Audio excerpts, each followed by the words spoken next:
ஆண்டவராகிய இயேசு கிறிஸ்துவின் இனிய நாமத்தினாலே மீண்டும் இந்த காணொலி பதிவின் மூலமாக உங்களை சந்திப்பதிலே, கர்த்தருடைய வார்த்தையை கொண்டு வருவதிலே நான் மிகுந்த மகிழ்ச்சி அடைகிறேன்.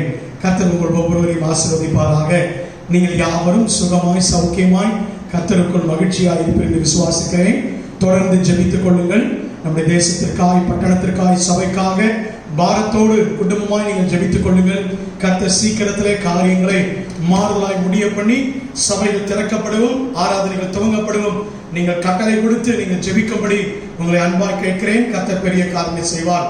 அதே போல தொடர்ந்து ஒவ்வொரு வெள்ளிக்கிழமையும் நம்முடைய சபையில் வைத்து உபவாச ஜெபம் மாலை நேரத்தில் நடைபெற்றுக் கொண்டிருக்கிறது. அதை நேரலையிலே ஒளிபரப்பிக் கொண்டிருக்கிறோம். நீங்கள் யாவரும் குடும்பமாய் ஒவ்வொரு வெள்ளிக்கிழமையும் நீங்கள் அந்த நேரலை ஜெபத்தில் எங்களோடு கூட இணைந்து சபைக்காக, தேசத்திற்காய், பட்டணத்துக்காய் உத்தரவாதம் பண்ணி ஜெபிக்க உங்களை அன்போடு கூட அழைக்கிறேன்.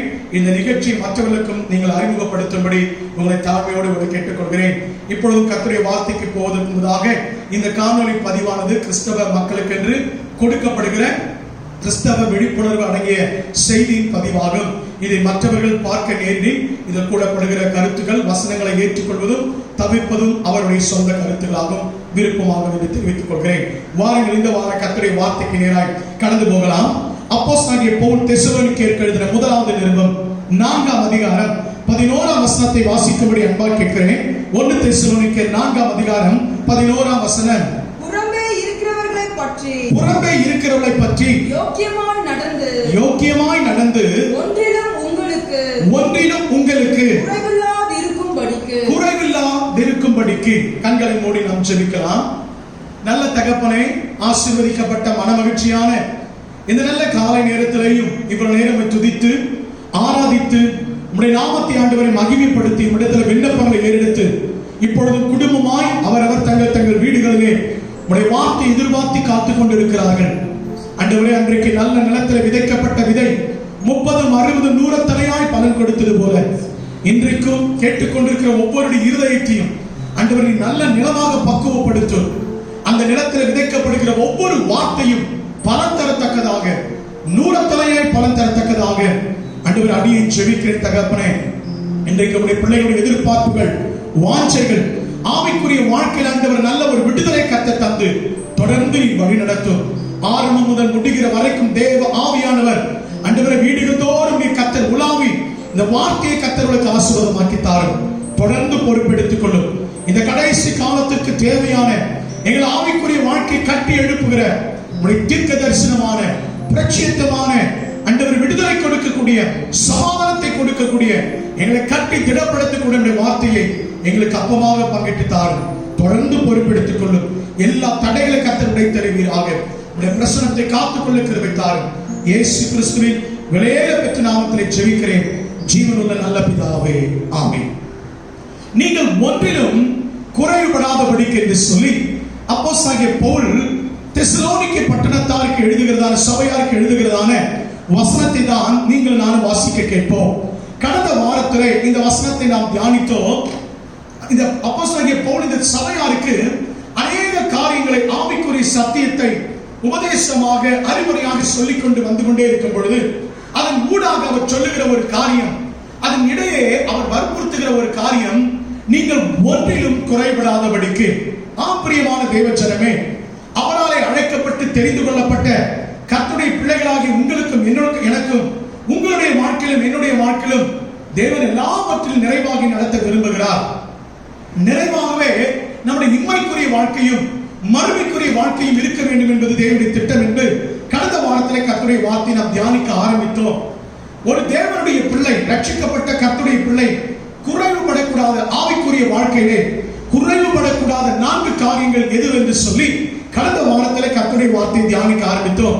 அதிலே முதலாவதாக ஒரே ஒரு காரியத்தை நாம் தியானித்து முடித்தோம். அது என்னவென்று சொன்னால், ஒரு தேவ பிள்ளை, ரட்சிக்கப்பட்ட தேவ பிள்ளை, அபிஷேகம் பெற்ற தேவ பிள்ளை தன்னிடத்திலே குறையாமல் காத்துக்கொள்ள வேண்டிய முதல் பகுதி, முதல் காரியம் தேவனுடைய அன்பு. நாம் கர்த்தர் கொடுக்கிற அந்த அன்பிலே நாம் பூர்ணப்பட வேண்டும் என்பது தேவனுடைய சித்தமாகும். இந்த வாரத்திலேயும் தொடர்ந்து மற்ற 3 காரியங்களை தியானிக்க இருக்கிறோம். ஒரு தேவனுடைய பிள்ளை குறைந்து போகக்கூடாத மற்ற 3 காரியங்களையும் இந்த நாளிலே நாம் தியானிக்க இருக்கிறோம்.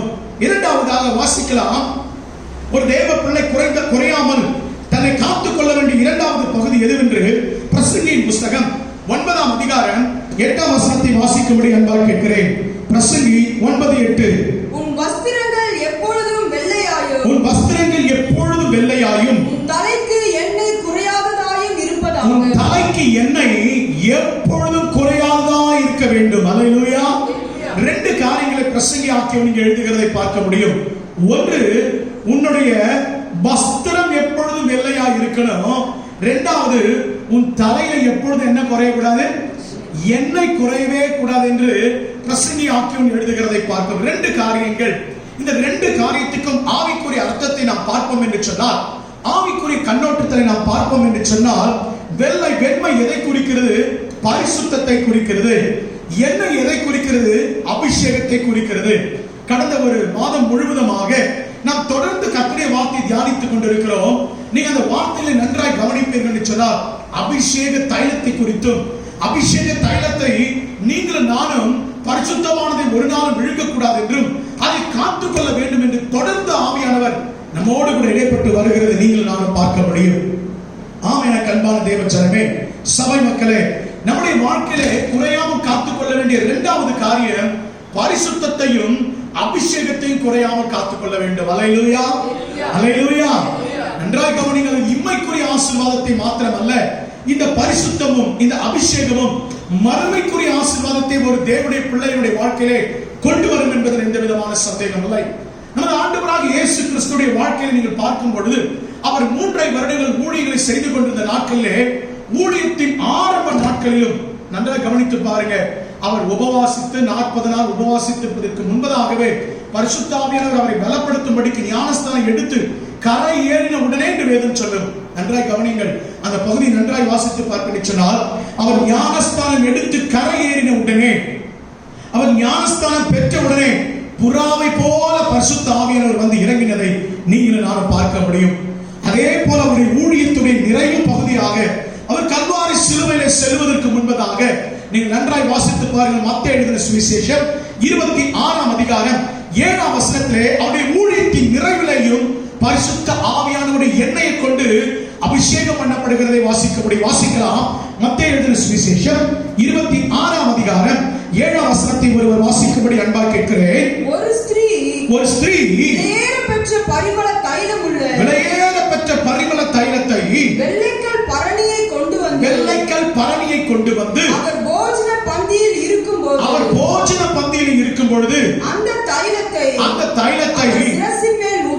சிரசின் மேல் ஊற்றினார். நன்றாய் கவனிங்க. நம்முடைய ஆண்டவராகிய தேவனுடைய இயேசு கிறிஸ்துவுடைய வாழ்க்கையிலே எப்பொழுதும் அந்த அபிஷேகத்தை குறையாமல் காத்துக் கொள்கிற அனுபவம் இருந்தது. நன்றாய் கவனிங்க. அவர் தேவ குமாரன் தான். அவர் பிதாவுடைய ஒரே குமாரனாகிய கிறிஸ்து இயேசுதான். ஆனாலும் அவர் உலக வாழ்க்கையிலே, அவர் வாழ்ந்து கொண்டிருக்கிற நாட்களிலே, ஊழியத்தின் நாட்களிலே அவருக்கு எப்பொழுது குறையாமல் தன்னிடத்தில் காத்துக்கொண்ட ஒரு மிக முக்கியமான காரியங்களில் ஒன்று பரிசுத்தம் மாத்திரம் அல்ல, அவர் அபிஷேகத்தை எப்பொழுது காத்துக்கொண்டார் என்று சொல்லி வாசிக்கிறோம். ஆம்பரியமான தேவ ஜனமே, இயேசு கிறிஸ்துவுக்கே அப்படிப்பட்ட அபிஷேகம் தேவைப்பட்டது என்று சொன்னார். அதை குறையாமல் எப்பொழுது காத்துக் கொண்டிருப்பார் என்று சொன்னார். இன்னைக்கு உங்களுடைய வாழ்க்கையிலும் என்னுடைய வாழ்க்கையிலும் இந்த அபிஷேகத்தை, இந்த பரிசுத்தத்தை காத்துக்கொள்வது எவ்வளவு அவசியமாய் காணப்படுகிறது. பழைய ஏற்பாட்டு காலத்திலே நான் அடிக்கடி சொல்லுகிறது போல 2 நபர்களை அபிஷேகம் பண்ணுவது வழக்கம். ஒன்று ஆசாரியர்கள், இன்னொன்று ராஜாக்கள். யாத்ராகமத்தின் புஸ்தகம் 40ஆம் அதிகாரம் 15ஆம் வசனத்தை நீங்கள் வாசித்து பாருங்கள். யாத்ராகமத்தின் புஸ்தகம் 40ஆம் அதிகாரம் 15ஆம் வசனம். அவர்கள் எனக்கு ஆசாரிய ஊழியம் செய்யும்படி, ஆரோனையும் அவனுடைய குமாரனையும் குறித்து ஆண்டவர் சொல்லும்போது, அவர்கள் எனக்கு ஆசாரிய ஊழியம் செய்யும்படிக்கு அவர்களையும் அவர்கள் தகப்பனை அபிஷேகம் பண்ணினபடியே அபிஷேகம் பண்ணுவாயாக, எனக்கு ஊழியம் செய்யும்படிக்கு, எனக்கு ஆசாரிய ஊழியம் செய்யும்படிக்கு அவர்களை அபிஷேகம் பண்ணுவாயாக என்று சொல்லி பழைய ஏற்பாட்டு காலத்திலே முதலாவது யாருக்கு இந்த தைலத்தை, இந்த அபிஷேகத்தை ஊற்றப்பட்டது என்று சொன்னால், ஊழியம் செய்கிறவர்களுக்கு கர்த்தர் ஊற்றினார். இரண்டாவது பாருங்க, 1 சாமுவேல் 9ஆம் அதிகாரம் 16ஆம் வசனத்தை வாசிக்க கேட்போம். நாளை இந்நேரத்திற்கு பென்யமீன் நாட்டானாகிய ஆண்டவர் சாமுவேலை பார்த்து சொல்லுகிற வார்த்தை தான் இங்க நீங்களும் நான் வாசிக்கிறோம். நாளை இந்நேரத்திலே பென்யமீன் நாட்டை சேர்ந்த ஒரு மனுஷனை உன்னிடத்தில் அனுப்புவேன், அவனை என் ஜனமாகிய இஸ்ரவேலின் மேல் அதிபதியாக அபிஷேகம் பண்ண கடவா. அதிபதியா இருக்கும்படிக்கு, ராஜாவா இருக்கும்படிக்கு அவனை அபிஷேகம் பண்ணுவாயாக. நல்லா கவனிங்க, யாருக்கு இந்த அபிஷேகம் பழைய ஏற்பாட்டு காலத்துல யாருக்கு இந்த எண்ணெயினால் அபிஷேகம் பண்ணப்பட்டது? ஆசாரியர்களுக்கு ராஜாக்களையும் அபிஷேகம் பண்ணப்படுவதற்கு பயன்படுத்தப்பட்டதான இந்த தைலம், இந்த அபிஷேகம் இந்த புதிய ஏற்பாட்டு காலத்துல உங்கள் மேலும் என் மேலும் ஆண்டவர் ஊற்றி கொண்டிருக்கிறார். அல்லேலூயா, அல்லேலூயா. நீங்கள் நான் ஆசாரியர்கள், ராஜாக்கள். எப்படின்னு கேக்குறீங்களா? 1 பேதுருவின் நிருபம் 2ஆம் அதிகாரம் 9ஆம் வசனம் நம்ம எல்லாருக்கும் பரிட்சமான தெரிந்த நன்கு அறிந்த வசனம். 1 பேதுருவின் நிருபம் 2ஆம் அதிகாரம் 9ஆம் வசனம், நீங்களோ உங்களை அந்தகாரத்தில் நின்று தம்முடைய ஆச்சரியமான ஒளியினிடத்திற்கு வரவழைத்தவருடைய புண்ணியங்களை அறிவிக்கும்படிக்கு நல்ல கவனிங்க, தெரிந்து கொள்ளப்பட்ட சந்ததியாயும் ராஜரீகம். நல்ல கவனிங்க, 2 வார்த்தைகள் கவனிங்க. ராஜரீகமான ஆசாரிய கூட்டமாயும் இருக்கிறீர்கள். அல்லேலூயா. கர்த்தர் நம்மை புதிய ஏற்பாட்டு கால விசுவாசிகளாகிய உங்களை என்னையும் ராஜாக்களாக, ஆசாரியர்களாக அவருடைய புண்ணியத்தை அறிவிக்கும்படி தெரிந்தெடுத்திருக்கிறார். அல்லேலூயா. அப்படி என்று சொன்னால் நம்முடைய வாழ்க்கையிலே பிரதானமாய் காத்துக்கொள்ள வேண்டிய காரியங்களில் ஒன்று அவருடைய அபிஷேகம். அல்லேலூயா, அல்லேலூயா. நல்ல கரங்களை வைத்து சொல்லும் அல்லேலூயா. இன்னைக்கு அநேக விசுவாசிகள் இந்த அபிஷேகத்தை பெற்றுக்கொள்ள முற்படுவதில்லை. இன்னைக்கு அநேக விசுவாசிகள் இந்த அபிஷேகத்தை குறைத்து மதிப்பிடுகிறார்கள். ஆவியானவருடைய நிறைவை அநேக பேர் போதிப்பதும் இல்லை, அதை கற்றுக்கொள்வதும் இல்லை, அதை பெறுவதும் இல்லை. ஆனால் எனக்கு அன்பான தேவஜனமே, இந்த கடைசி காலத்தில் வாழ்ந்து கொண்டிருக்கிற நம்முடைய வாழ்க்கையிலே நம்முடைய ஆவியானவர் அந்த அபிஷேகம் நம்மை சகல சத்தியத்திற்குள்ளே நடத்தும் என்று வேதம் சொல்லுகிறது. பாருங்க, நாம் ஏன் இந்த அபிஷேகத்தை, எப்படி இந்த அபிஷேகத்தை உணர்ந்து கொள்ள முடியும்? ஒரு மனிதனுக்குள்ளே ஒரு அபிஷேகத்தை கர்த்தர் ஊற்றுவார் என்று சொன்னால் எப்படி அந்த அபிஷேகத்தை உணர்ந்து கொள்ள முடியும் என்று வேதம் பதில் கூறுகிறது. யோவான் எழுதின 1வது நிருபம் 2ஆம் அதிகாரம் 27ஆம் வசனம். 1 யோவான் 2ஆம் அதிகாரம் 27ஆம் வசனத்தை வாசிக்கும்படி அன்பாய் கேட்கிறேன். நீங்கள் அவராலே பெற்ற அபிஷேகம், ஒரு தேவனுடைய பிள்ளை அபிஷேகத்தை பெற்றிருப்பார் என்று சொன்னால் எப்படி நாம் கண்டுபிடிப்பது, எப்படி நாம் உணர்ந்து கொள்வது? நீங்கள் அவராலே பெற்ற அபிஷேகம் உங்களில் நிலைத்திருக்கிறது, ஒருவரும் உங்களுக்கு போதிக்க வேண்டுவதில்லை, அந்த அபிஷேகம் உங்கள் மேல ஊற்றப்பட்ட அந்த அபிஷேகம் சகலத்தையும் குறித்து உங்களுக்கு போதிக்கிறது. அல்லேலூயா. இந்த அபிஷேகத்தை ஏன் குறையாமல் காத்துக்கொள்ள வேண்டும்? ஏன் ஒரு தேவ பிள்ளை தன்னுடைய வாழ்க்கையை விட்டு இந்த அபிஷேகத்தை குறையாமல் காத்துக்கொள்ள வேண்டும்? அந்த பரிசுத்த ஆவியின் அபிஷேகம் தான் நம்மை சகல சத்தியத்திற்குள்ள நம்மை நடத்துவார். அல்லேலூயா. எந்த ஒரு தேவ பிள்ளை மேல் அபிஷேகம் இருக்கிறதோ, பரிசுத்தத்தை அபிஷேகத்தை காத்துக் கொள்ளுகிறார்களோ, அவருடைய வாழ்க்கையில ஆவியானவருடைய தெளிவான வழி நடத்துதலை, தெளிவான புரிந்து கொள்ளுதலை நீங்கள் நான் அறிய முடியும். கிறிஸ்தவ வாழ்க்கை என்பது உங்களுடைய மாம்ச கிரியைகளின்படி நடப்பது அல்ல. இன்றைக்கு அநேக விசுவாசிகள் தவறாய் புரிந்து கொள்வதனால தான் தங்கள் கிறிஸ்தவ வாழ்க்கையில போராட்டத்தை சந்தித்துக் கொண்டிருக்கிறார்கள். கிறிஸ்தவ வாழ்க்கை என்பது நம்முடைய மாம்சம் நடத்துகிற பிரகாரம் நடந்து கொண்டிருப்பது அல்ல, நடப்பது அல்ல. பெயரனமோ கிறிஸ்தவர்கள் தான். ரட்சிக்கப்பட்டு 2 வருஷம், 5 வருஷம், 10 வருஷம், 20, 25 வருஷம் கூட அனுபவிக்கவர்கள் இருக்கிறாங்க.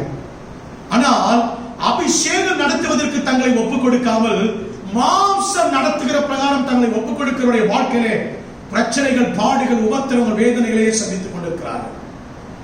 வேதம் சொல்லுகிறது, அவர் சகல சத்தியத்திற்கு உங்களை நடத்துவார். பிரியமானவரே, ஆவியானவருடைய விருப்பப்படி நடத்தப்படுகிற வாழ்க்கை தான் ஒரு கிறிஸ்தவ வாழ்க்கையின் அடையாளமாகும். அல்லேலூயா, அல்லேலூயா. மேலும் 1 தெசலோனிக்கர் 5ஆம் அதிகாரம் 19ஆம் வசனத்தையும் 2 தீமோத்தேயு 1ஆம் அதிகாரம் 6ஆம் வசனத்தையும் நீங்கள் இந்த 2 வசனத்தை வாசிப்பீங்கன்னா இந்த அபிஷேகத்தை குறித்து, இந்த வழிநடத்தலை குறித்து சில விளக்கத்தை நீங்கள் நானும் இன்றைக்கு புரிந்து கொள்ள முடியும். வாசிக்கலாம். 1 தெசலோனிக்கர் 5ஆம் அதிகாரம் 19ஆம் வசனம். ஆவியை அவிழ்த்து போடாதிருங்கள். 2 தீமோத்தேயு 1ஆம் அதிகாரம் 6ஆம் வசனம். இது நிமித்தமாக நான் உன்மேல் என் கைகளை வைத்ததினால் உனக்கு உண்டான தேவ வரத்தை நீ அனல்மூட்டி எழுப்பி விடும்படி. அப்போஸ்தலனாகிய பவுல் இங்கே சொல்லும்போது சொல்லுகிறார், உனக்குள்ள இருக்கிற தேவ வரத்தை நீ அனல்மூட்டி எழுப்பு, அபிஷேகத்தை அனல்மூட்டி எழுப்பு. எதற்காக? இந்த அபிஷேகம் 2 காரியங்களை செய்விக்கிறது. இந்த அபிஷேகம் 2 காரியத்தை நமக்குள்ள இருந்து நடப்பிக்கிறது. நன்றாக கவனிங்கள், புரிந்து கொள்ளுங்கள். 2 காரியத்தை ரட்சிக்கப்பட்ட தேவனுடைய பிள்ளையுடைய வாழ்க்கையில் இந்த அபிஷேகம் அபிஷேகம் செய்கிற ரெண்டு காரியம், அதிமுக்கியமான காரியம் என்ன? ஒன்று, அந்த அபிஷேகம் என்ன செய்யுமா? தேவனுடைய வார்த்தையை கேட்க பண்ணி அதை நமக்குள்ளே ஆழ ஊன்ற பதிய வைக்குமா. அபிஷேகம் இருந்தாதான் கர்த்தருடைய வார்த்தையை கூட நம்முடைய காதுகள் கேட்கும், நம்முடைய இருதயம் உணர்ந்து கொள்ளும். நீங்க எத்தனை பேர் இதை நீங்க புரிந்து கொள்றீங்க அல்லது நீங்க உணர்ந்திருக்கிறீங்கன்னு எனக்கு தெரியல. ஆனால் நல்லா கவனிங்க, உங்கள் ஆவிக்குரிய அனுபவத்தை கொஞ்சம் நீங்க அலசி பாருங்களேன். அபிஷேகம் உள்ளவர்கள் தான் கர்த்தருடைய வார்த்தை நிதானித்து அறிந்து பகுத்து பிரிந்து அதை புரிந்து கொள்வார்கள். ஷார்ட்டா சொல்லணும்னா, சுருக்கமாய் சொல்ல வேண்டும் என்று சொன்னால், கர்த்தருடைய சத்தத்தை கேட்டு நடப்பார்கள். அல்லேலூயா. இரண்டாவது, இந்த அபிஷேகம் என்ன பண்ணணும்னா, அவருடைய சித்தத்தின்படி நம்மை வழி நடத்தும். அல்லேலூயா. அபிஷேகம் பெற்றவங்க ஒண்ணு கர்த்தருடைய வார்த்தையை பிரட்சேதமா கேட்பாங்க. இரண்டாவது, அபிஷேகம் பெற்றவங்க தேவ சித்தத்தின்படி தான் நடப்பாங்க, சுய சித்தத்தின்படி நடக்க மாட்டாங்க. எப்படின்னு கேட்கிறீங்களா? ரெண்டு காரியத்தை ஒரு விளக்கத்தை கொடுக்கிறேன், நல்லா கவனிங்க. முதலாவது, அபிஷேகம் பெற்றவர்கள் மாத்திரம்தான் கர்த்தருடைய வார்த்தையை அறிய முடியும், கேட்க முடியும். இதுக்கு ஒரு நல்ல சம்பவம் வேதத்துல நீங்கள் வாசித்து பார்ப்பீர்கள் சொன்னால், 1 சாமுவேலின் புஸ்தகம் 28ஆம் அதிகாரம் நீங்கள் 6 முதல் 7 வசனங்கள் 6-7 வசனங்கள் வாசிங்க. பின்பு அந்த அதிகாரத்தை முழுவதும் நீங்க வீட்டுக்கு சென்று வாசிங்க. இப்பொழுது 1 சாமுவேல் 28ஆம் அதிகாரம் 6ஆம் வசனத்தை 7ஆம் வசனத்தை வாசிக்க கேட்போம். சவுல் கர்த்தரிடத்தில் விசாரிக்கும் பொழுது கர்த்தர் அவனுக்கு சொப்பனங்களினாவது ஊரிமினாவது தீர்க்க தரிசனங்களினாவது மறு உத்தரவு அருளவில்லை. நிறுத்துங்க. சவுல் போய் ஆண்டவரிடத்தில் விசாரிக்கிறார். நான் போகலாமா? இந்த யுத்தத்தை நான் நடத்தலாமா? இந்த ஜனங்களை நான் மேற்கொள்ள முடியுமா? இவர்களை நான் வெற்றி கொள்வனா என்று சொல்லி ஒவ்வொரு முறையும் சவுல் கேட்கிறவன். ஆனால் அபிஷேகம் பெற்ற பொழுது அவனுக்கு பதில் வந்து கொண்டே இருந்தது. ஒரு காலத்திலே அவன் அபிஷேகம் குறையாதபடிக்கு காத்து கொண்டு வாழ்ந்தான். அப்பொழுதெல்லாம் தேவன் மறு உத்தரவு கொடுத்து கொண்டே இருந்தார். ஆனா இப்பொழுது என்னத்தை இழந்துட்டான்? எதை இழந்துட்டான்? எது குறைபட்டது? அவனுக்குள்ள இருக்கிற அபிஷேகம் குறைபட்டது.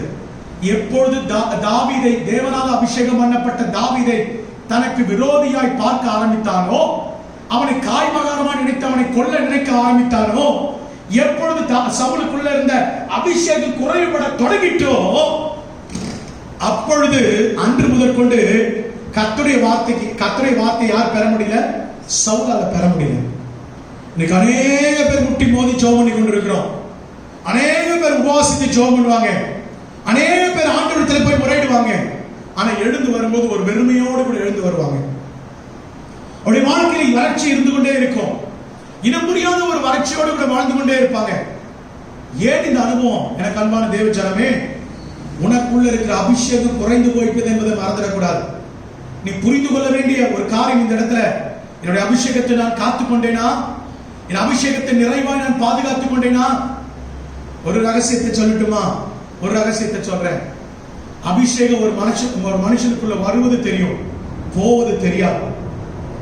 ஒரு மனுஷனுக்குள்ள வரும்போது அபிஷேகம் அந்நிய பாஷை அடையாளத்தோடு அவன் உடலை அசைத்து அவனுக்குள்ளே ஒரு மாற்றத்தை கொண்டு வந்து, சில பேர் அக்கினிமயமான ஒரு தொடுதலை போல, சில பேர் ஒரு தென்றல், குளிர்ந்த தென்றல் காற்றை போல உணர்வாங்க. சில பேருக்கு உடல் நடுக்கம் ஏற்படும். ஏன் இந்த அனுபவம்? அபிஷேகம் ஆவியானவர் ஒரு மனுஷனுக்குள்ள கடந்து வரும்போது நடக்கிற காரியம். ஆனா அபிஷேகம் ஒரு மனிதனை விட்டு குறையும் போது, போகும்போது அந்த மனுஷனுக்கு என்ன பண்ணாது? தெரியவே தெரியாது. இன்னொரு காரியம் என்ன தெரியுமா? சாத்தான் ஒரு மனுஷனுக்குள்ள வர்றது தெரியாது, போகும்போது தெரியும். வரும்போது எப்போ வந்தான் எப்படி வந்தான்னு தெரியாது. நல்லா தான் இருந்துகிட்டு இருப்பாங்க, நல்லா தான் பேசிட்டு இருப்பாங்க, நல்லா தான் காரியங்களை பண்ணிட்டு இருப்பாங்க. அந்த சாத்தான் எப்படி வந்தானே தெரியாது. ஆனா அந்த மனுஷனை விட்டு போகும்போது பாருங்க, சும்மா போவான்னு நினைக்கிறீங்களா? கையை காலை உதைச்சி ஒரு வழி ஆக்கி அலைகழித்து அவங்கள உடலை ஒரு சின்ன பின்னமாக்கினா என்ன பண்ணுவான்? சாத்தான் போவான். இதை நீங்க நம்முடைய வாழ்க்கையில நன்றாய் புரிந்து அறிந்து தெளிவா இந்த காரியங்களை நாம் அறிந்து கொள்ளணும். அபிஷேகம் ஒரு மனிதனை விட்டு போவது தெரியாது. சவுலுக்குள்ள இன்னும் அவன் நினைக்கிறான், நான் இன்னும் அபிஷேகத்தை குறையாம காத்து கொண்டிருக்கேன்னு நினைக்கிறான். ஆனா வேதம் சொல்கிறது, அவனுக்குள்ள இருந்த அபிஷேகம் குறைந்து விட்டது. அவனுக்குள்ள அபிஷேகம் இல்லாமல் போய்விட்டது. ஒரு காலத்துல ஆவியானவர் அவனை விட்டு போய்விட்டதை அவன் அறியாதபடினாலே இப்ப போய் ஆண்டவரத்துல கேட்கிற, ஆண்டவரே பேசும், ஆண்டவரே பேசும், ஆண்டவரே. 3 நாள் உபவாசித்து 4 நாள் உபவாசித்து 40 நாள் உபவாசித்து ஜெபித்தாலும் அபிஷேகம் உனக்குள்ள இல்லை என்று சொன்னார். அந்த அபிஷேகம் என்னை நீ குறைபட்டு விடுவாய் என்று சொன்னார். கர்த்தருடைய வார்த்தையை நீ கேட்க பண்ண முடியாது. உன் வாழ்க்கையில கர்த்தருடைய வார்த்தை, உன் சத்தத்தை கேட்க முடியாது. எனக்கு அன்பான தேவ ஜனமே, கேட்கிற ஆண்டவருடைய வார்த்தையை கேட்கிறான். ஆண்டவர் வார்த்தை உண்டாகல, ஊரிலும் பேசல, தும்மிலும் பேசல, எந்த காரியத்தை செய்தாலும் சொப்பனத்துல பேசல. அபிஷேகம் கர்த்தருடைய வார்த்தையை கேட்கப்படணும். அபிஷேகம் குறைந்துட்டா கர்த்தருடைய வார்த்தை நின்று போகும். ரெண்டாவது பாருங்க, ரெண்டாவது ஒரு காரியம், இந்த அபிஷேகம் தேவ சித்தத்தின்படி நம்மை வழி நடத்துமா. வாசிக்கலாம். ரோமர் எழுதின நிருபம் 8ஆம் அதிகாரம் 5ஆம் வசனத்தை 9ஆம் வசனத்தை வாசிக்க கேட்போம். ரோமர் எழுதின நிருபம் அப்போஸ்தலனாகிய பவுல் ரோமர் எழுதின நிருபம் 8ஆம் அதிகாரம் 5ஆம் வசனத்தை 9ஆம் வசனத்தை வாசிக்க கேட்கலாம். அன்றியோ மாம்சத்தின்படி நடக்கிறவர்கள் மாம்சத்துக்குரியவைகளை சிந்திக்கிறார்கள். ஆவியின்படி நடக்கிறவர்கள் ஆவிக்குரியவைகளை சிந்திக்கிறார்கள். ஆவிக்கேற்றபடி சிந்திக்கிறார்கள். தேவனுடைய ஆவி உங்களில் வாசமாய் இருந்தால் குறித்துக் கொள்ளுங்க. அந்த வார்த்தையை நீங்கள் கோடிட்டுக் கொள்ளுங்க. உங்களில் வாசமாய் இருந்தால் நீங்கள் மாம்சத்துக்கு உட்பட்டவர்களாய் இராமல் ஆவிக்குட்பட்டவர்களாய் இருப்பீர்கள். அல்லேலூயா. எப்படி எதன்படி நடக்கிறவர்களாய் இருந்தா? ஆவியின்படி நடக்கிறவர்களாய் இருந்தா, நம்ம ஆவியின் அபிஷேகத்தை பெற்றவர்களாய் இருந்தா, நம்முடைய மாம்சம் சொல்லுகிற பிரகாரம் நடக்க மாட்டேங்குது. மாம்சம் தான் நிறைய பேர் நடத்தி கொண்டிருக்கிறது. அநேக விசுவாசிகளை, அநேக ஊழியக்காரர்களை மாம்சம் நடத்தி கொண்டிருக்கிறது. பவுல் ஒரு இடத்துல சொல்லும் பொழுது இப்படி சொல்லுகிறார், நான் எதை செய்ய நினைக்கிறேனோ அதை செய்வதில்லை, நான் எதை செய்யக்கூடாது என்று நினைக்கிறேனோ அதையே நான் செய்யும்படி என் மாம்சம் எனக்குள்ள இருந்து கிரியை செய்கிறது.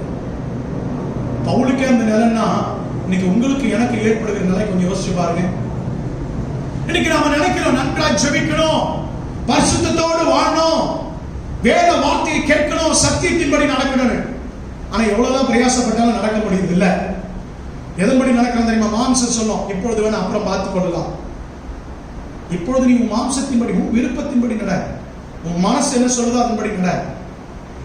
உன் மனசு சொல்லும் நீ நீதிமான், நீ பரிசுத்தவான், நீ பரிசுத்தவாட்டி, நீ பேசுறதெல்லாம் சரி, நீ எடுக்கிற முடிவெல்லாம் சரி. கொஞ்சம் உட்கார்ந்து ஆவியானவர் சத்தத்தை கேளுங்க, ஆண்டோடைய சத்தத்தை கேளுங்க. ஆவியானுடைய வழிநடத்தலை பெற்றுக்கொள்ளணும்னா அபிஷேகம் குறையாம காத்துக்கொள்ளணும். பாருங்க, அந்த வசனம் சொல்லுகிறது, நீங்கள் ஆவியினாலே நடத்தப்படுவீர்கள் என்று சொன்னா மாம்சத்தின்படி நடக்கிறவர்களா இல்லாமல் நாம் எதன்படி நடக்கிறவர்களா இருப்போமா? ஆவியின்படி நடக்கிறவர்களா இருப்போம். 13ஆம் வசனத்தை வாசிக்க கேட்போம். ரோமர் 8ஆம் அதிகாரம் 13ஆம் வசனம். மாம்சத்தின்படி பிழைத்தால் சாவீர்கள், ஆவியினாலே சரீரத்தின் செய்கைகளை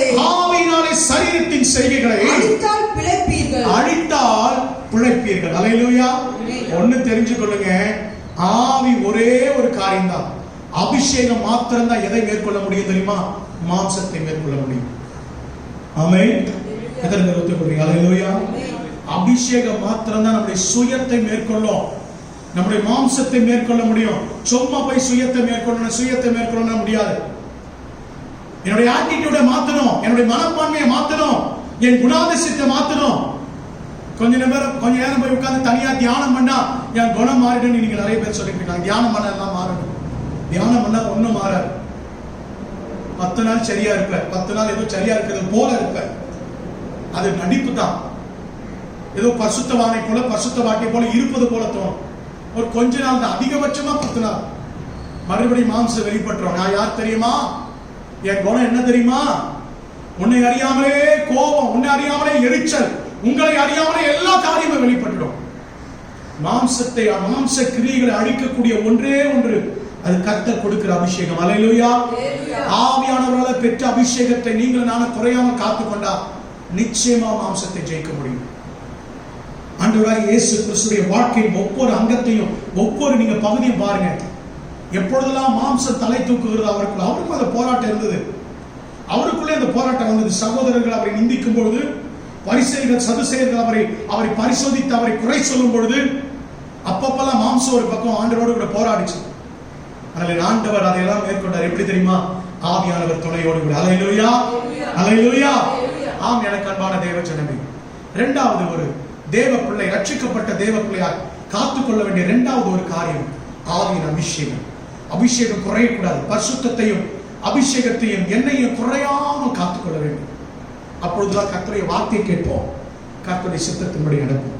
மூன்றாவது, ஒரு தேவ பிள்ளையுடைய வாழ்க்கையில குறைபடக்கூடாத மூன்றாவது காரியம், 1 தெசலோனிக்கேயர் அப்போஸ்தலனாகிய பவுல் எழுதின முதலாவது தெசலோனிக்கேயருக்கு எழுதின முதலாவது நிருபம் 3ஆம் அதிகாரம் 9ஆம் வசனம் 10ஆம் வசனம். மேலும் நம்முடைய தேவனுக்கு முன்பாக நாங்கள் உங்களை குறித்து அடைந்திருக்கிற மிகுந்த சந்தோஷத்திற்காக நாங்கள் தேவனுக்கு எவ்விதமாய் ஸ்தோத்திரம் செலுத்துவோம்.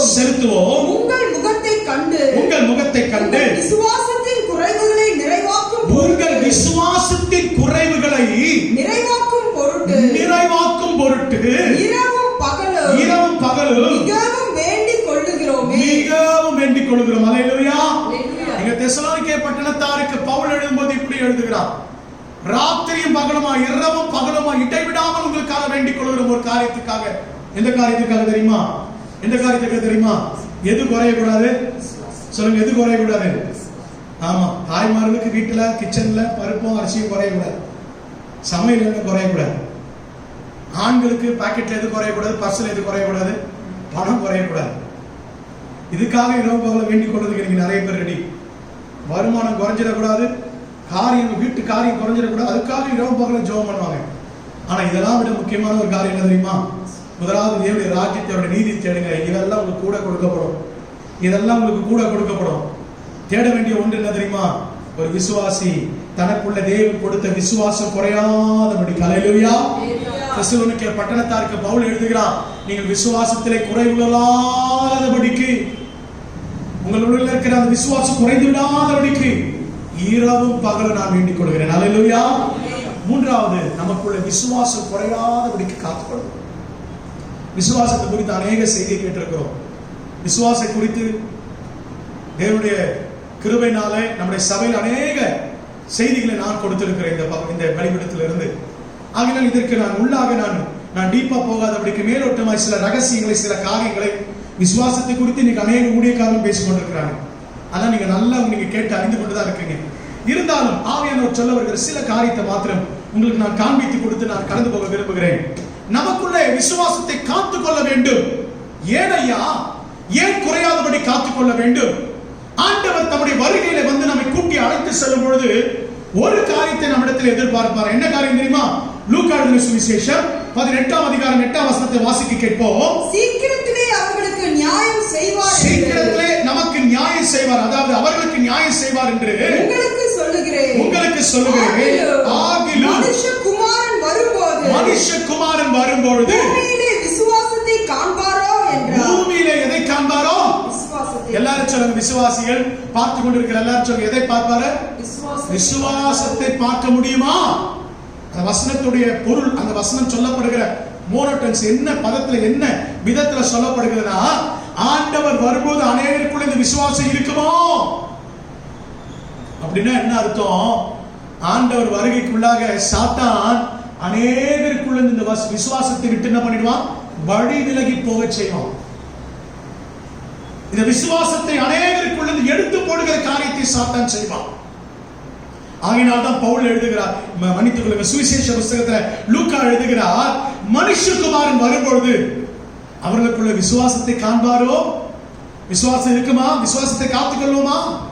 நல்லா கவனிங்க. ஆண்டவர் வரும்பொழுது எப்படிப்பட்ட சொத்து சேர்த்து வச்சிருந்தோம், என்ன காரியம் இந்த பூமியில சேர்த்து வச்சிருந்தோம், எவ்வளவு பட்டங்கள் நம்ம பேருக்கு பின்னாடி BA BL BCom MCom பட்டம் சேர்த்து வச்சிருந்தோம் பார்க்க மாட்டாரு.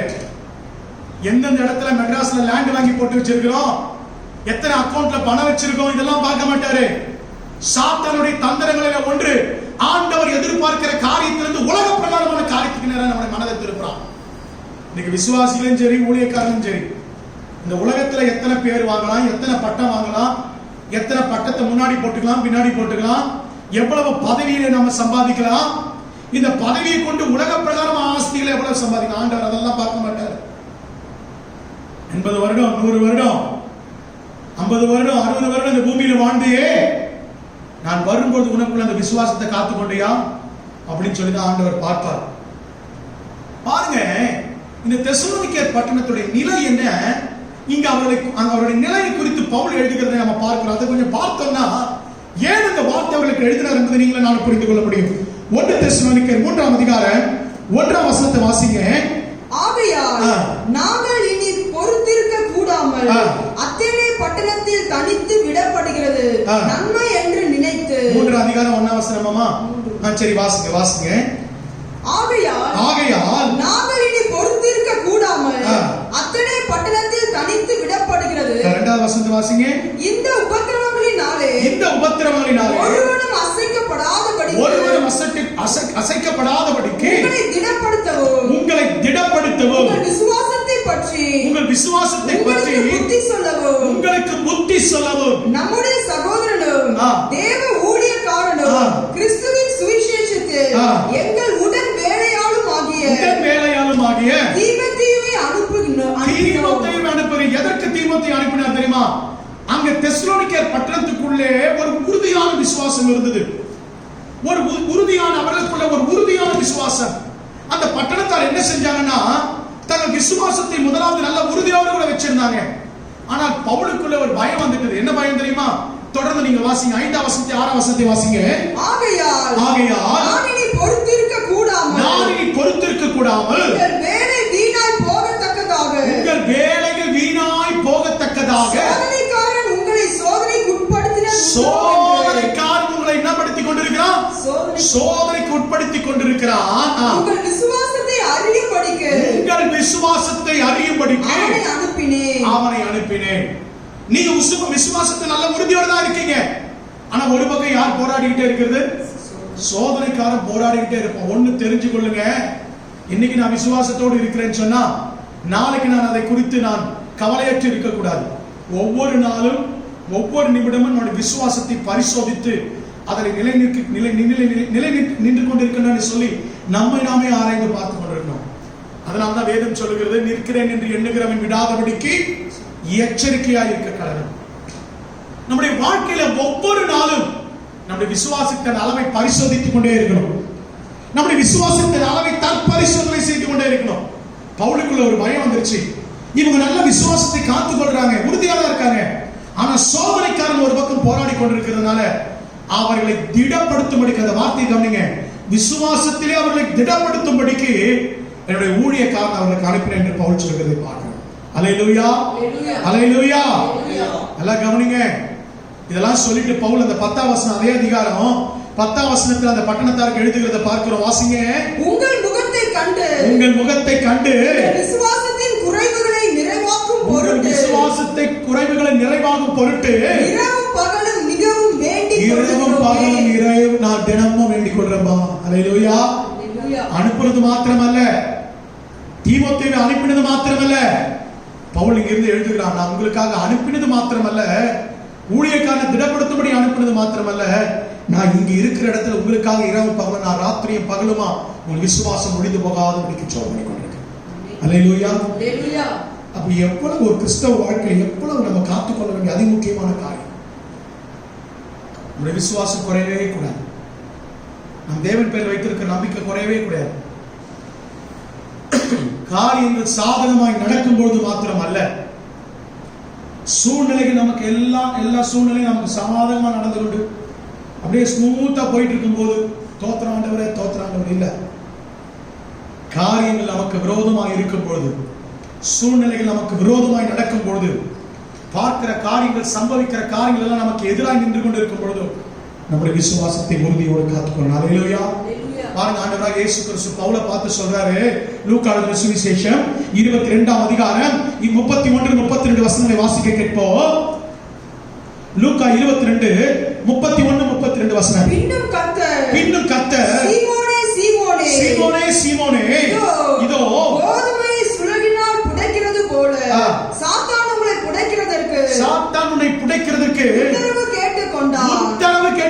பாருங்க, சாத்தான் இன்னைக்கு நம்மளை சுளையில போட்டு புடைக்கிறது போல உத்தரவு கேட்கிற ஆண்டவர்கிட்ட உத்தரவு கேட்டுக்கொண்டார். வாசிங்க, தொடர்ந்து வாசிங்க. நானோ விசுவாசம் ஒளிந்து போகாதபடிக்கு. எது ஒளிந்து போகாதபடிக்கு? விசுவாசம். அப்போ சுளையில புடைக்கிறபடிக்கு சாத்தான் வரான். அவனை ஜெயிக்கணும்னா ஒண்ணு குறையாம காத்துக்கணும். நமக்கு விசுவாசம் இருந்தா யாரை ஜெயிக்கலாம்? சாத்தானை ஜெயிக்கிறேன். இன்னைக்கு அநேக விசுவாசிகள் சாத்தானிடத்தில் தோற்று போவதற்கு காரணம் ஏன்? ஊழிய காரணம் சாத்தானிடத்தில் தோற்று போவதற்கு காரணம் அவன் வஞ்சக வலையிலே அவன் வைக்கிற கண்ணியிலே விழுந்து போவதற்கு காரணம் என்ன தெரியுமா? ஒரே காரணம், விசுவாச குறைவு.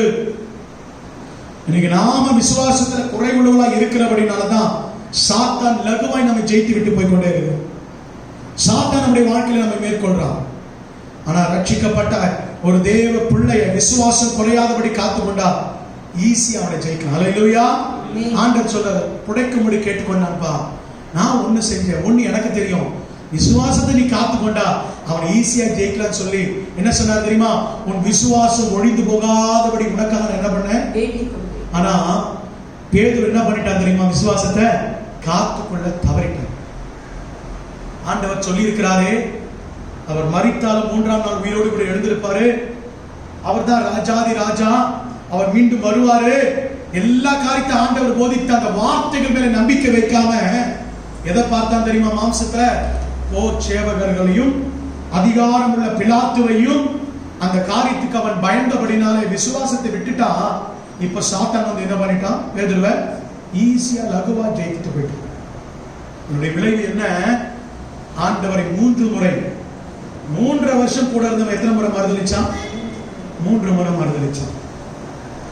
அவனுக்கு கொடுத்த எக்ஸ்பீரியன்ஸ் 3 வருஷம் ஆண்டவர் அவனுக்கு. பேதுருக்கு கொடுத்த அனுபவம் 3 வருடம். அதுக்கு ஈக்குவலா 3 முறை என்ன பண்ணிட்டான்? ஆண்டவரை மறுதலிச்சான். காரணம் தெரியுமா? மறுதலிக்க காரணம் தெரியுமா? விசுவாச குறைவு. இன்னைக்கு அநேக விசுவாசிகள் அற்ப பொருளுக்காக, அற்ப காரியங்களுக்காக, கவர்மெண்ட் கொடுக்கிற சில சலுகைகளை பெற்றுக் கொள்வதற்காக, கவர்மெண்ட் கொடுக்கிற சில லாபத்திற்காக இன்னைக்கு தங்கள் பெயரை கூட கிறிஸ்தவர்கள் என்று அறிவிக்க தயங்கிக் கொண்டிருக்கிறாங்க. ஒன்னே சொல்றேன், நான் ஏற்கனவே அடிக்கடி நம்ம திருச்சபையில சொல்லிக் கொண்டிருக்கிற காரியம், ஆண்டவர் வரும்போது நீ கர்த்தருக்காக விசுவாசத்தோடு இருந்தா மாத்திரம்தான் உன்னை பரலோகத்துக்கு கொண்டு போவார். நீ உலகத்துக்கு ஒத்த வேஷம் தரித்து இந்த உலகத்தின் காரியங்களை, லௌகிக காரியங்களை பெற்றுக்கொள்ள நீ உலகத்தின் பக்கமா நான் இருப்பேன், ஆண்டவர் பக்கமாக இருப்பேன்னு சொல்லி வேஷம் போட்டுக் கொண்டிருப்பா தேவன் ஒரு நாள் நம்மை கொண்டு போக முடியாது. இன்னைக்கு அநேகர் உலகத்தின் பார்வையில் எப்படிதான் இருந்து கொண்டிருக்காங்க தெரியுமா? உலக பிரகாரமான வாழ்க்கை தான் வாழ்ந்து கொண்டு உலகத்தின் பெயர்களை தான் வைத்துக் கொண்டிருக்காங்க. பெயர் கூட இன்னைக்கு நிறைய பேருக்கு தான் உலக பிரகாரமான வாழ்க்கை தான். அதுல கூட மாற்றத்துக்கு அவங்க விருப்பம் இல்லை. ஆண்டவருக்காக வைராக்கியமா எதுக்காக போய் பெயர் மாத்தணும்னு சொல்ல வரல. பெயரை மாத்துறதுல ஒரு பொருளும் கிடையாது. வாழ்கிற இடத்துல, வசிக்கிற இடத்துல, வேலை செய்யற இடத்துல உங்களை கிறிஸ்தவர்கள் விசுவாசிகள் என்ற அடையாளத்தை காண்பிக்க முடிகிறதா உங்களால? வாழ்க்கையில காண்பிக்க முடியுதா? அதை காண்பிக்க முடியல, பிரயோஜனம் இல்லை. பேதுரு 3 முறை மறுதலிச்சு அவன் போயிட்டான். விசுவாச குறைவு. கண்மான தேவ ஜனமே, நம்முடைய வாழ்க்கையில் விசுவாசம் குறையாதபடிக்கு நம்முடைய வாழ்க்கையில காணப்படும்.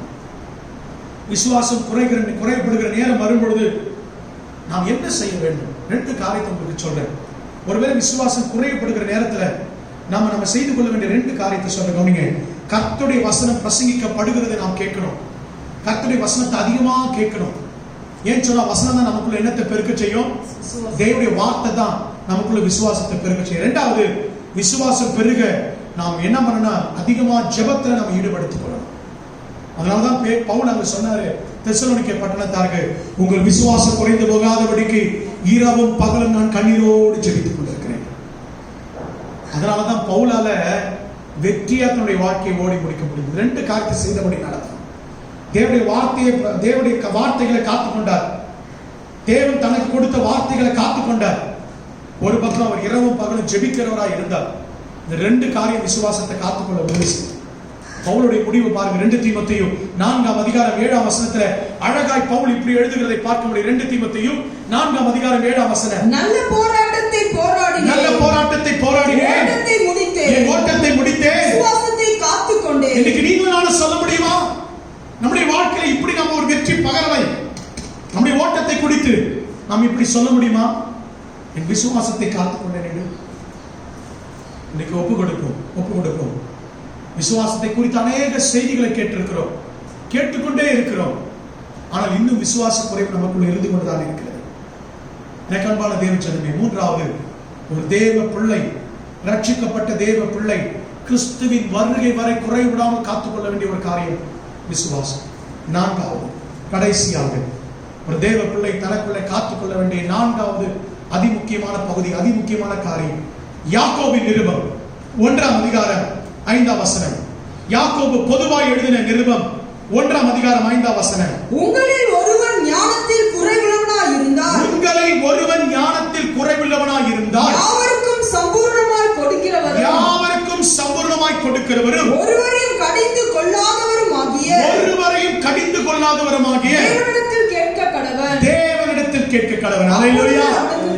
அப்பொழுது அவர்களுக்கு கொடுக்கப்படும். அல்லேலூயா. அல்லேலூயா.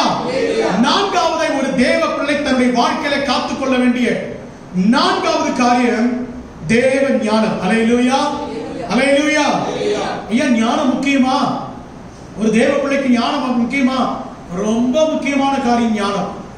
ஞானத்தோடு வாழ்ந்தால் மாத்திரம்தான், தேவன் கொடுக்கிற ஞானத்தோடு வாழ்ந்தால் மாத்திரம்தான் இந்த உலகத்தை ஜெயித்து ஆண்டவருக்காக இந்த பூமியில நீங்கள் நானும் வாழ முடியும். நன்றாய் கவனிங்க, நன்றாய் கவனிங்க. இந்த வசனத்தை பெரும்பாலும் நம்ம எப்போ பயன்படுத்துவோம் தெரியுமா? பரீட்சை எழுத போகும்போது, தேர்வு எழுத போகும்போது, இன்டர்வியூ போகும்போது தான் நம்ம என்ன பண்ணுவோம், நம்முடைய பிள்ளைகளுக்காக ஜெபிப்பது தவறல்ல. இந்த வசனத்தை வைத்து அப்பொழுது ஜெபிப்பது தவறல்ல. ஆனால் இந்த ஞானம் என்பது உலக பிரகாரமான தேர்வுக்கு மாத்திரமல்ல, உலக பிரகாரமான படிப்புக்கு மாத்திரமல்ல, அதையும் தாண்டி கிறிஸ்தவ வாழ்க்கையில ஒரு மேன்மையான ஆசீர்வாதத்தை பெற்றுக் கொள்ளும்படி, கிறிஸ்தவ ஜீவிதத்தில் உறுதியோடு கூட வாழும்படிக்கு இந்த ஞானம் மிக மிக அவசியமாய் காணப்படுகிறது. அந்த ஞானத்தை குறித்து யாக்கோபு இங்கு எழுதுகிறார், ஒருவன் ஞானத்தில் குறைவுள்ளவனாய் இருந்தார். அல்லேலூயா. அப்படின்னு சொன்னா, குறைவு பட்டுடுச்சுன்னு சொன்னா அதை குறையாதபடிக்கு நிறைத்து காத்துக் கொள்ள வேண்டியது அதி முக்கியம். அப்படிப்பட்டவைகளில் ஒன்று ஞானம். பாருங்க, இத ஏதோ புதிதாக வருகிற நபர்களுக்கோ, அது புதுசா ரட்சிக்கப்பட்டவங்களுக்கோ, அல்லது ஆண்டவர் அறியாதவங்களுக்கு இது யாக்கோபு எழுதுறார். யாருக்கு எழுதுறார்? யாக்கோபு நிருபம் 1ஆம் அதிகாரம் 1ஆம் வசனம் வாசிங்க. தேவனுக்கும் கர்த்தராகிய இயேசு கிறிஸ்துவுக்கும் ஊழியக்காரனாகிய யாக்கோபு சிதறி இருக்கிற 12 கோத்திரங்களுக்கும். யாருக்கு கொஞ்சம் நல்லா நிறுத்தி அந்த பகுதி வாசிங்க. சிதறி இருக்கிற 12 கோத்திரங்களுக்கும் வாழ்த்துதல் சொல்லி எழுதுகிறதாவது. இங்க ரட்சிக்கப்படாதவர்களுக்கு எழுதுற, சிதறி இருக்கிற 12 கோத்திரத்தாருக்கு எழுதுகிறார். என்ன எழுதுறார் தெரியுமா? ஞானத்துல குறைவில்லாம உங்களை பாதுகாத்துக் கொள்ளுங்கப்பா அப்படின்னு சொன்னா, ரட்சிக்கப்பட்ட நமக்கு இன்னைக்கு ரொம்ப முக்கியமான ஒன்று, நான்காவது ஞானம். ஏங்க இந்த ஞானம் அவசியம்? ஏன் இந்த ஞானம் குறையக்கூடாது? ஆண்டவரை குறித்த இந்த ஞானம் ஏன் குறையாமல் காத்துக்கொள்ளணும்? அதுக்கு ஓசியா தீர்க்கதரிசியில நம்ம வாசிக்கிறோம். அதுக்கு பதில் ஓசியா தீர்க்கதரிசி கொடுக்கிறதை ஓசியாவின் தீர்க்கதரிசன புத்தகம் 4ஆம் அதிகாரம் 6ஆம் வசனத்தை வாசிக்க கேட்போம். என் ஜனங்கள் அறிவில்லாமையினால் சங்காரமாகிறார்கள். நீ அறிவை வெறுத்தாய். ஆகையால் நீ என் ஆசாரியனாய் இராதபடிக்கு நான் உன்னை வெறுத்து விடுவேன். இந்த அறிவு என்று கொடுக்கப்படுகிறது உலக அறிவை குறித்து சொல்லப்படல. இங்க அறிவு என்று சொல்லப்படுகிறது உலக ஞானத்தை குறித்து சொல்லப்படல. ஏட்டுல படிக்கிறோமே, படிப்பின் அறிவை குறித்து, வாங்குகிற பட்டத்தை குறித்து சொல்லப்படல. இங்க ஓசியா எழுதும்போது எந்த அறிவை குறித்து எழுதுறாருன்னா, தேவனை குறித்த அறிவு, ஞானம். அதை என் ஜனங்கள் வெறுத்தாங்க, ஆசாரியர்கள் வெறுத்தாங்க. நான் என்ன பண்ண தெரியுமா? அவர்களை வெறுத்து விட்டேன் என்று கர்த்தர் சொல்கிறார். ஞானம் இல்லாத நிலைமை மிகவும் மோசமான ஒரு காரியம் கடைசி காலத்தில். இன்னைக்கு நம்ம ஆவிக்குரிய வட்டாரத்தில் ஆவிக்குரிய வாழ்க்கையை சரியாய் ஓடி முடிக்கணும்னா இன்னைக்கு நமக்கு என்ன தேவை தெரியுமா? ஞானம் ரொம்ப அவசியம். ஒரு விசுவாசிக்கு, ரட்சிக்கப்பட்ட தேவ பிள்ளைக்கு மிக முக்கியமான காரியங்களில் ஒன்று ஞானம். ஏன் என்று சொன்னா, எதற்காக ஞானம் அவசியம்னா, ஆண்டவர் சொல்லும் போது தன்னுடைய சீஷர்களை பார்த்து சொல்றாரு, அவர்களை ஊழியத்துக்கு அனுப்பும்போது ஆண்டவர்களை பார்த்து சொல்றாரு, அப்பா உங்களை எங்க அனுப்புறேன் தெரியுமா? ஓநாய் கூட்டத்துக்குள்ள அனுப்புறேன். இந்த ஓநாய் கூட்டத்துக்குள்ள நீங்க போய் சர்வை பண்ணணும்னா, ஊழியம் செய்யணும்னா, இந்த உலகத்துல பாவம் நிறைந்த உலகத்துல நீங்களும் நானும் கர்த்தருக்காக பரிசுத்தமாய் வாழ வேண்டும் என்று சொன்னால், ஊழியம் செய்ய வேண்டும் என்று சொன்னால் எது அவசியம்? எது அவசியம்? எல்லாரும் சொல்லுங்க, எது அவசியம்? ஞானம் அவசியம். ஞானத்தோடு வாழணும். ஆண்டவர் சொல்லும்போது சொன்னார், அந்த ஓநாய் கூட்டத்துக்குள்ள அனுப்புறேன். அது பார்க்கறதுக்கு ஓநாயா இருந்துட்டா பிரச்சனை இல்லை. அதுதான் இங்க விஷயமே. பார்க்கறதுக்கு அது எப்படி இருக்கும்? எப்படி இருக்கும்? ஆட்டை போல இருக்கும். இன்னைக்கு வேதத்தை தூக்கிட்டுறவங்கலாம் நம்ம யாரும் நினைச்சுக்கிறோம்? விசுவாசிகள், அதாவது உலக பிரகாரமான மக்களை ஏமாத்தத்தோட விசுவாசிகள் ஏமாத்துறது தான் இன்னைக்கு ரொம்ப வருத்தமா இருக்கு. நினைச்சாலே வருத்தமா இருக்கு. ஒரு பைபிளை தூக்கிட்டு யாருன்னா வீட்டுக்கு வந்துட்டா ஐயோ அவங்களும் ஆண்டவருடைய ஊழியக்காரன்னு நினைச்சிடணும். 10 நிமிஷத்துக்கு மேல ஒருத்தர் நீண்ட ஜெபம் பண்ணிட்டா அவர் யாரா மாறிடுறாரு? யாரா மாறிடுறாரு? போதகரா, ஊழியக்காரன் நினைச்சிடணும். 15 நிமிஷம் தொடர்ந்து ஜெபம் பண்ணாரு, 1 மணி நேரம் அப்படியே நடத்தினாரியா? விசுவாசிய உங்களை போல என்ன போல அப்படி நினைப்போம்னா நம்மளை போல முட்டாள், நம்மளை போல பரிதவிக்கப்பட்டவங்க யாரும் இல்லை. ஞானம் அவசியம். ஒருத்தருடைய வார்த்தையை வைத்து கண்டுபிடிக்க முடியாது. நான் அடிக்கடி சொல்லுவேன், வார்த்தையை வைத்து அளவிடாதீங்க, வாழ்க்கையை வைத்து அளவிடுங்க. கனிகளினாலதான் அறிவிங்கன்னு சொன்னார்ல ஒழிய பெயருக்காக நீண்ட ஜெபம் பண்றவங்க எல்லாம் பெரிய ஆட்கள்னு சொல்லிடக்கூடாது. வார்த்தை ஜாலத்தை, வெள்ளை ட்ரெஸ், வெள்ளை ஆடைய போட்டு வந்துட்டு அவங்க எல்லாம் ஊழியக்காரங்க பரிசுத்தவான நம்பிட முடியாது. விசுவாசிக்கு தான் நீங்க சீக்கிரத்தில் ஏமாந்து போறாங்க. ஏன்னா ஞானம் இல்ல. ஞானம் இல்லாத விசுவாசிக்கு தான் நீங்க நிறைய பேர். அதனாலதான் யார் வேணா வந்து ஆடுகள் போல ஆட்டுத்தோலை போர்த்திட்டு தோத்திரம் செஞ்சா தோத்திரம் பிரதர் உள்ள வந்து ஏமாத்திட்டு போயிடறான். சீக்கிரமா ஏமாத்திட்டு போயிடறான். ஏமாந்து போன பிறகு ஐயோ பாஸ்டர் இப்படிப்பட்ட ஒரு ஆள் என்னை ஏமாத்திட்டாரு. அப்படி கனிகளினாலே அறிவீர்கள் என்று கர்த்தர் சொல்லுகிறார். கனிதான் பாருங்க. சீஷருக்கே இந்த எச்சரிப்பு அவசியமா இருந்தது. சீஷர் கூட்டத்துக்கு ஆண்டவர் இந்த எச்சரிப்பை கொடுக்கிறாரப்பா. ஆட்டுத்தோலை போத்துக்கிட்டு இந்த சமுதாயத்தில் நிறைய பேர் இருக்கிறான். ஆனா அவன் பட்சிக்கிற ஓனாய், உள்ளத்துல பட்சிக்கிற ஓனாய். நீ அவர்களை இனங்கண்டு அறியணும்னா உனக்கு என்ன அவசியம்? உனக்கு என்ன தேவை சொல்லுங்க? என்ன தேவை? ஞானம் வேணும். கர்த்தரை குறித்த அறிவும் ஞானம் அவசியம்.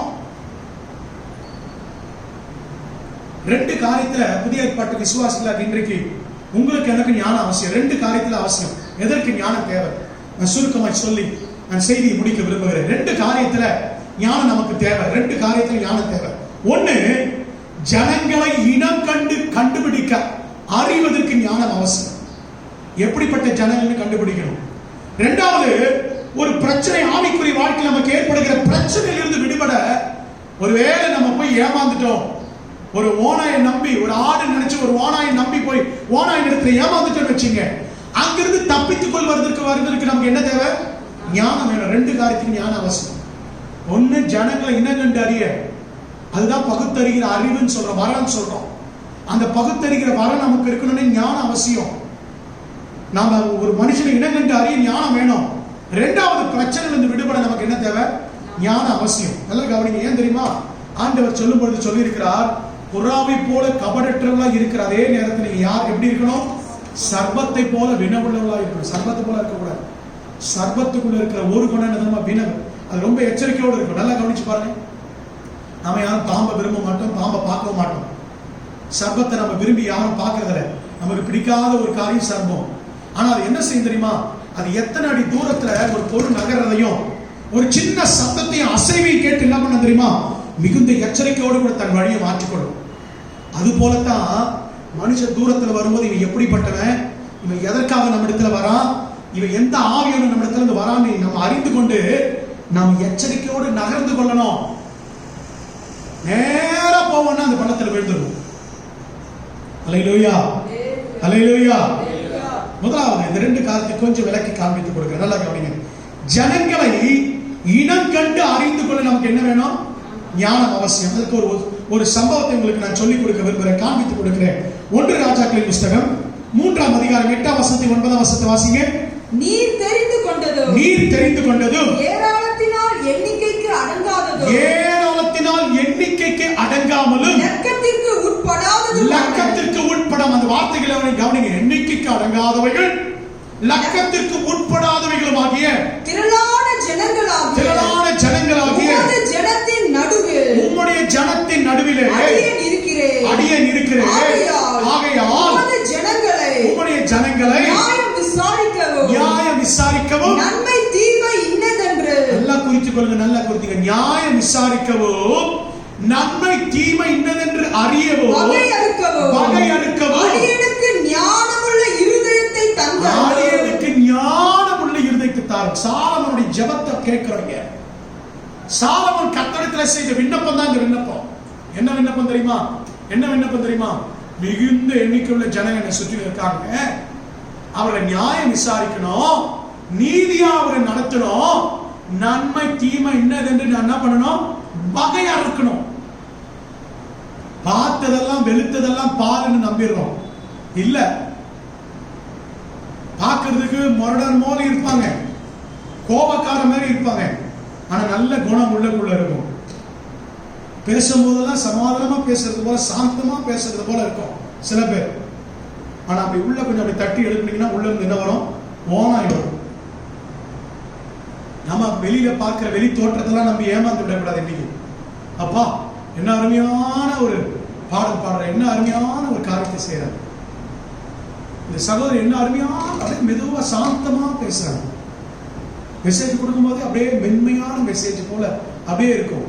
வச்சிக்கிற ஓனாய் உள்ளக்குள்ள உட்கார்ந்து இருக்கிறது என்பதை எப்ப விழுங்கலான்னு காத்து கொண்டிருக்கிறது தெரியாது. சாலமோன் தனக்கு இருக்கிற ராஜ்ய பாரத்தில் இருக்கிற ஜனங்களை நீதியா நியாயம் விசாரிக்க, அப்பா இந்த ஜனத்தை வெளி தோற்றத்தை தான் பாக்குறேன், இந்த ஜனத்துடைய உள் தோற்றம் எனக்கு என்னன்னு தெரியல, இவர்களை சரியா ஞானமாய் வகைய இருக்க, சரியா நியாயம் விசாரிக்க எனக்கு என்ன கொடுங்க? ஞானத்தை கொடுங்க. பாருங்க, உடைய வாழ்க்கையில அதே 3ஆம் அதிகாரம் 14ஆம் வசனத்திலிருந்து 28ஆம் வசனம் வரைக்கும் நீதி செய்வதற்கு ஞானத்தை கேட்டு ஜெபிப்பதை பார்க்கிறோம். வாசிக்க நேரம் இல்லை, குறித்துக் கொள்ளுங்க. 16 28 வசனம் பிறகு வாசிங்க. இரண்டாவது, சரியான ஆலோசனை பெறுவதற்கு ஞானம் அவசியம். ஜனங்களை அறியணும். அதுல முதலாவது நீதி செய்வதற்கு, சரியான ஆலோசனை கொடுப்பதற்கு, பெறுவதற்கு. 1 ராஜாக்கள் 18ஆம் அதிகாரம் 1 முதல் 16 வசனம் நீங்க வீட்டுக்கு சென்று வீட்டுல பிறகு வாசிச்சு பாருங்க. அது 8ஆம் வசனத்தை மாத்திரம் வாசிங்க. 1 ராஜாக்கள் 12ஆம் அதிகாரம் 8ஆம் வசனம். முதியோர் தனக்கு சொன்ன ஆலோசனையை அவன் தள்ளிவிட்டு தன்னோடு வளர்ந்து சமூகத்தில் நிற்கிற வாலிபரோட ஆலோசனை பண்ணி. ரெகோபியாமை குறித்து இங்கு வேதம் சொல்லுகிறது. இதை ரெகோபியாம் என்ன பண்ணான்னு சொன்னா, தன்னோடு கூட இருக்கிற முதியோர்கள் சொன்ன நல்ல ஆலோசனை தள்ளிட்டான். யார் போய் ஆலோசனை கேட்டான்? தனக்குள்ள இருக்கிற சின்ன பசங்க, தன்னோடு கூட வளர்ந்த வாலிப பசங்களுடைய ஆலோசனை. ஊழியக்காரனுடைய ஆலோசனை கேட்கறதுக்கு எனக்கு கஷ்டம். எங்கிருந்தோ யாரோ ஒருத்தர் வந்து சொன்னா நமக்கு பிடிக்கும். தேவ ஊழியக்காரர், தேவ மனுஷன், உங்களுக்கு கொடுக்கப்பட்ட சபை ஊழியக்காரருடைய ஆலோசனை கேட்கறதுக்கு உங்களுக்கு பிடிக்காது, மனது இருக்காது. முதல்ல சொன்ன நீதியா நியாயம் செய்வதற்கு ஞானம் வேணும். இரண்டாவது, ஆலோசனை எங்கிருந்து வாங்கணுன்றது கூட என்ன வேணும்? ஞானம் அவசியம். நீங்க நிறைய பேர் உலக ஞானத்தை ஏற்றுக்கொள்றோம், ஊழியக்காரருடைய தேவ பிள்ளைகளுடைய ஆலோசனை ஏற்றுக்கொள்ள மனதில்லை. மூன்றாவது, சரியானவற்றை கண்டுபிடிக்க நமக்கு என்ன தேவை தெரியுமா? ஞானம் வேணும். இது ஒரு நீண்ட பகுதி, வாசிக்க நேரம் இல்லை, ஆனா சொல்ற குறித்துக் கொள்ளுங்க. யோசுவாவின் புத்தகம் 9ஆம் அதிகாரம் 1 முதல் 27 வசனங்கள் வரைக்கும் நீங்க பிறகு வாசிங்க. அங்க ஒரு சம்பவம் போடப்பட்டிருக்கு. கிபியோனியர்கள், யோசுவா கானானை பங்கிட்டு கொடுத்து கொண்டிருக்கிறான். அப்பொழுது கிபியோனியர்கள் என்ன பண்ணாங்கன்னா, இந்த யோசுவாவை விரோதிச்சுக்கிட்ட நம்மையும் கொன்று போடுவான், ஆகையினால் இவனை ஏமாற்றி தந்திரமாய் ஒரு உபாயம் பண்ணுவோம் என்று சொல்லி வேஷம் மாறி, கிபியோனியர் சிலர் தங்களை வேஷம் போட்டுக்கொண்டு அந்நியர் மாதிரி காண்பித்துக் கொண்டு வந்து யோசுவா இடத்துல வந்து என்ன பண்றாங்க? நடிக்கிறாங்க. யோசுவாவுக்கு அந்த இடத்துல கொஞ்சம் ஞானம் குறைவா இருக்குது, இனம் கண்டுபிடிக்க முடியல. அவர்களை காண்கிறான், அவர்கள் சொல்லுகிற வார்த்தையில மதி மயங்குகிறான், ஏமாந்து போறான். இன்னைக்கு நாம ஏமாந்து போறோம் பாருங்க. சொல்றதெல்லாம் கேட்டு ஏமாந்து போயிடும் பாருங்க. உலகம் சொல்ற காரியத்தெல்லாம் கேட்டு மற்றவர் சொல்ற காரியம், இன்னைக்கு வேத வார்த்தை நமக்கு ஏற்றுக்கொள்ள முடியாது, ஆனா உலகத்தின் காரியம் கேட்டுப்போம். எத்தனை முறை ஏமாந்தாலும் 1க்கு 4 வட்டி தரலாம் எங்க போடுவாங்க? எங்க போட ரெடி? பினான்ஸ் கம்பெனியில போட ரெடி. எத்தனை முறை ஏமாந்தாலும் நம்ம ஆள் செய்யும், எத்தனை முறை சொன்னாலும் அது போய் செய்யும். கர்த்தருடைய ஊழியத்துக்கு வதை பரலோகத்தில் பொக்கிஷம் உண்டாகாதுன்னு என்ன பண்ணாது? அதை செய்யாது. ஆனா எத்தனை முறை ஏமாந்தாலும் அதை போய் செய்யும். அது போலதான் ஏமாந்துட்டாருங்க யோசுவா. அவரை பார்த்த மாத்திரத்துல ஏமாந்து போய் என்ன செய்தார் தெரியுமா? அவருடைய வாழ்க்கையில ஜன்னலாம் திறந்து விட்டு அவர் வாழ்க்கையில என்ன செஞ்சாருன்னா, ஏமாந்து போய் என்ன பண்ணாருன்னா, அவரை ஏற்றுக்கொண்டார். அவர்களை ஏற்றுக்கொண்டு என்ன நடந்து தெரியுங்களா? அவர்களை ஏற்றுக்கொண்டார், அவர்களோடு கூட உடன்படிக்கை பண்ணி கொண்டார். முடிவில் என்ன நடக்குதுன்னா, அவர்கள் காரியங்கள் நீங்கள் பார்த்தீங்கன்னா, அவர்கள் பின்பு தங்களை வெளிப்படுத்தும் பொழுது யோசுவா அவர்களை இனம் கண்டு கொள்ளாதபடிக்கு ஏமாந்து போய் அவரிடத்துல தோற்று போனதை அறிந்திருக்கிறோம். பிரியமான தேவ ஜனமே, நமக்கு ஞானம் அவசியம். எதற்கென்று சொன்னா, முதல்ல நீதியாய் நாம் நடந்து கொள்வதற்கு, இரண்டாவது, நாம தேவ ஆலோசனை, சரியான ஆலோசனை பெற்றுக் கொள்வதற்கு. மூன்றாவது, சரியானவற்றை இனம் கண்டுபிடிப்பதற்கு. இரண்டாவது ஞானம் ஒரு காரியத்துக்கு அவசியம். பிரச்சனைகள் இருந்து விடுவதற்கு என்னது அவசியம்? நமக்கு ஞானம் அவசியம். நம்முடைய வாழ்க்கையில் அநேக நேரத்தில் பிரச்சனைகள் வருவது இயல்புதான். ஒரே ஒரு உதாரணத்தை சொல்லி நான் முடிக்க விரும்புகிறேன். எஸ்தரின் புஸ்தகத்தை நல்லா பாருங்க. அங்க யூத ஜனங்களுக்கு ஒரு பிரச்சனை வந்துருச்சு. ஆமான் என்கிறதான ஒரு மனிதன் மூலமா முழு யூதர்களுக்கு விரோதமாக காரியங்கள் திட்டம் தீட்டப்பட்டு அவர்களை அழிக்கும்படிக்கு காரியங்கள் நடைபெற்றுக் கொண்டிருக்கிறது. ஆனால் இந்த எஸ்தர் என்ன செய்தா தெரியுமா? அவன் ஞானமற்றவளாய் நடந்து கொள்ள ஞானமாய் காரியத்தை செய்கிறார். என்ன காரியத்தை செய்கிறா? நீங்க எஸ்தரின் புஸ்தகத்தை வாசித்து பாருங்க. அவன் ராஜாவின் அரண்மனைக்குள்ளே சென்று ராஜா கிட்ட போய் எடுத்த உடனே, ராஜாவே, என் ஜனங்களை இப்படி ஒருவன் அழிக்க நினைக்கிறான், நீங்க அவனுக்கு விரோதமா செய்யணும்னு சொல்லல. என்ன செஞ்சா தெரியுமா? தந்திரமாக, அழகாக, ஞானமாக தேவ ஆலோசனை பெற்று அவர் என்ன செய்யறா? முதலாவது விருந்துக்கு கூப்பிடுறார். விருந்துக்கு கூப்பிடும் போது ராஜாவை மாத்திரமல்ல, அந்த ஆமானையும் சேர்த்து கூப்பிடுகிறார். அந்த ஆமானையும் சேர்த்து கூப்பிட்டு என்ன செய்யறா தெரியுமா? ஆமானையும் கூப்பிட்டு ஆமானுடைய காரியத்தையும் என்ன செய்யறா தெரியுமா? அவர்களுக்கு என்ன பண்றா? அறிவிக்கிறார். ஆமானை கூப்பிட்டு ஆமானை எதிர வைத்துக் கொண்டு ஆமானுடைய தந்திரங்களை ராஜாவுக்கு தெரிவிக்கிறார். முடிவு நம்ம எல்லாருக்கும் தெரியும். ராஜா என்ன செய்தார் தெரியுமா? ஆமான் மொர்தெகாய்க்கு செய்ய வைத்த கழுமரத்திலே அவனை தூக்கி போடும்படிக்கு வைத்தார். அல்லேலூயா. ஒரு பிரச்சனை வரும்போது, பாடு வரும்பொழுது, ஒரு சோதனை வரும்பொழுது அங்கலாய்த்து ஓடாதபடிக்கு ஒரு விசுவாசி தேவ ஞானம் உண்டா இருந்தா உட்கார்ந்து கர்த்தரிடத்தில் ஜெபித்து தேவ ஆலோசனை பெற்று அந்த பிரச்சனையிலிருந்து அழகாக வெளியே வர முடியும். இன்னைக்கு அநேக விசுவாசிகள் பிரச்சனையில மாட்டிக்கொண்டு வெளிவர முடியாதபடி அழுது கொண்டிருக்கிறதுக்கு காரணம் தெரியுமா? தேவ ஞானம் இல்லை, தேவ அறிவு இல்லை, தேவ வசனத்தை குறித்து ஞானம் இல்லாதபடினால்தான். எனக்கு அன்பான தேவ ஜனமே, நான்காவது ஒரு தேவ பிள்ளை தன்னுடைய வாழ்க்கையை குறையாமல், ஆவிக்குரிய வாழ்க்கையை குறையாமல் காத்துக்கொள்ள வேண்டிய நான்காவது காரியம் தேவ ஞானம். அல்லேலூயா. 4 காரியத்தை சொன்னேன். கடந்த வாரத்தில் முதலாவது காரியம் பார்த்தோம். ஒரு தேவனுடைய பிள்ளை அன்பிலே பூரணப்பட்டவராய் இருக்கணும், அன்பிலே குறைபடக்கூடாது. இரண்டாவது, ஒரு தேவ பிள்ளை பரிசுத்தத்திலும் அபிஷேகத்திலும் நிறைவாக இருக்கணும், குறைபடக்கூடாது. மூன்றாவது, ஒரு தேவ பிள்ளை விசுவாசத்திலே குறைபடாது இருக்கணும். நான்காவது, ஒரு தேவ பிள்ளை தேவ ஞானத்திலே பரிபூர்ணப்பட்டவராய் இருக்கணும். தேவ ஞானத்திலே பரிபூர்ணப்பட்டவராய் இருப்போம் என்று சொன்னால் நிச்சயமாய் கர்த்தர் நம்மை ஆசீர்வதிப்பார் என்பதில் சந்தேகம் இல்லை. இந்த குறைவு என்பதற்கு ஆங்கிலத்தில் லேக்கிங் என்று பொருள். லேக்கிங், LACK, லேக் என்று பொருள். இந்த லேக், ஒவ்வொரு லெட்டருக்கும் நம்ம ஒவ்வொரு காரியத்தை கொடுப்பது சரியா வரும். L for love, அன்பு. A for anointing, C for confidence, faith, விசுவாசம். K for knowledge, wisdom, அறிவு, ஞானம். நம்ம ஒன்றுத்துல குறைவிடாதபடிக்கு இந்த 4ஐ காத்துக்கொண்டால் குறைவு என்பது நமக்குள்ளே இருக்கவே இருக்காது. கண்களை மூடி ஜெபம் பண்ணுவோமா? எல்லாரும் இருக்கிறவங்களை முழங்கால் படிட்டு, முடிந்த யாவரும் முழங்கால் படிட்டு கண்களை மூடி, முடிந்த யாவரும் முழங்கால் படிட்டு கண்களை மூடி.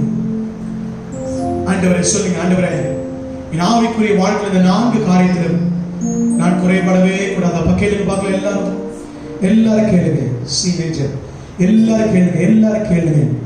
ஆவியானவரே, எனக்கு உதவி செய்யுங்க. அந்த காலை நேரத்தில் எல்லாரும் சத்தத்தை உயர்த்தி வீடுகள் தோறும் கண்களை மூடி, முடிந்த யாவரும் முழங்கால் படிட்டு இந்த வார்த்தை நன்றாயிருந்தது என்று கேட்டுவிட்டு போவதற்கு அல்ல, இந்த காணொலி பதிவை, இந்த செய்தியை பார்த்து கொண்டிருக்கிற என் அன்பு தேவ ஜனமே, ஆண்டவருடைய வார்த்தைக்கு நம்ம ஒப்பு கொடுப்போமா?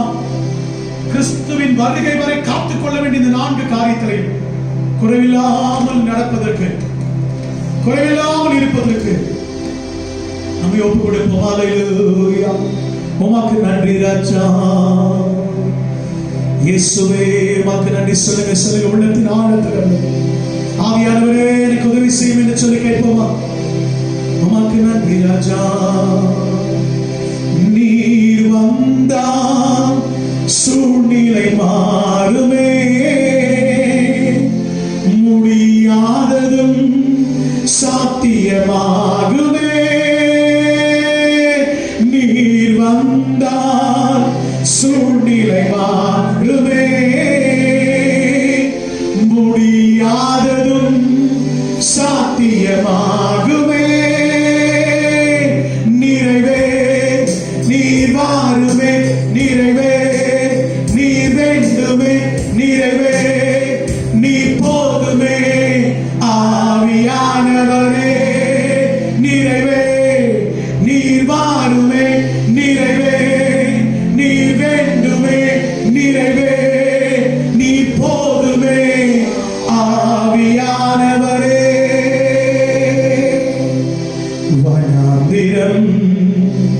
வயல்வெளியாகுமே. பாடுவோமா? பாழானது பயிர்நிலமாகுமே, வனாந்திர வயல்வெளியாகுமே. பாழானது பயிர்நிலமாகுமே. நீர் வந்தால் சூழ்நிலை மாறுமே, முடியாதது சாத்தியமாகுமே. நீர் வந்தால் சூழ்நிலை மாறுமே, முடியாதது சாத்தியமாகுமே. நிறைவே நீர் வாருமே, நிறைவே நீர் வேண்டுமே, நிறைவே நீர் போதுமே. ஆவியானவரே நிறைவே நீர் வாருமே, நிறைவே நீர் வேண்டுமே, நிறைவே நீர் போதுமே. ஆவியானவரே.